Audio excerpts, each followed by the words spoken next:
Good morning. এই যে সকালবেলা আসলাম রান্নাঘরে, বাসি কাজবাজ করে এখন কি রান্না করবো ঠিক নেই।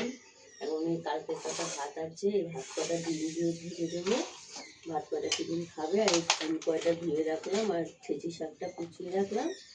এখন রান্না কি হবে ঠিক নেই, বাজার দিয়ে বাজার আনবে, কাঠ আনতে যাবে, তারপরে রান্না হবে। তার আগে কোনো রান্নার গল্প নেই।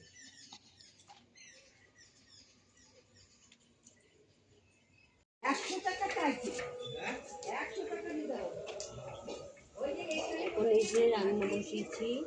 তো বাজারে গেছিলো, খাসি মাংসের দোকানে গেছিলো, খাসি মাংসের ছাতার উপর পাঠিয়েছিলাম, তো পাইনি। তো অল্প একটু খেয়েছে, অল্প একটু নিয়ে এসেছে।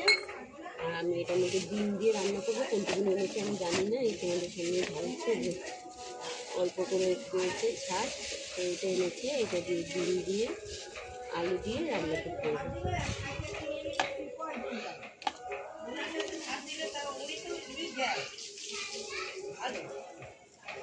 পাশে বাড়িতে কাঠ কিনেছি, তো ওই দাদাটা নিয়ে তার মানে রাগের দিন কন্ট্যাক্ট নিয়েছে, তো কাঠ এখানে নিয়েছি। তো এখন যে ছাদ কাঠগুলো আছে, তা আমি বললাম যে দাদা তাহলে বিক্রি করবো, বলে হ্যাঁ বিক্রি করবো। তাই বললাম তাহলে আমাদের কিনে দিও। তো 400 টাকা চেয়েছে, তো ওই কাঠগুলো নিলাম।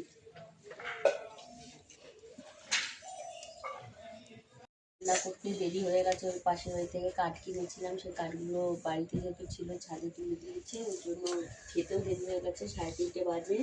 আজকে বেশি কিছু রান্না করিনি। এই যে এটা খাসি মাংসের ছাট এনেছিল, এই যে খাসি মাংসের ছাট, এই যে এইগুলো মাংসের ছাটগুলো থাকে, এই যে এগুলো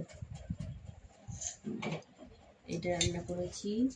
আর এই যে ডিম সিদ্ধ করেছি। আর কি ফুল বলে এটা, ওই ফুলটা কাকিমা দিয়েছিল, ভাজা করেছি। আর হচ্ছে ছেঁচি শাক।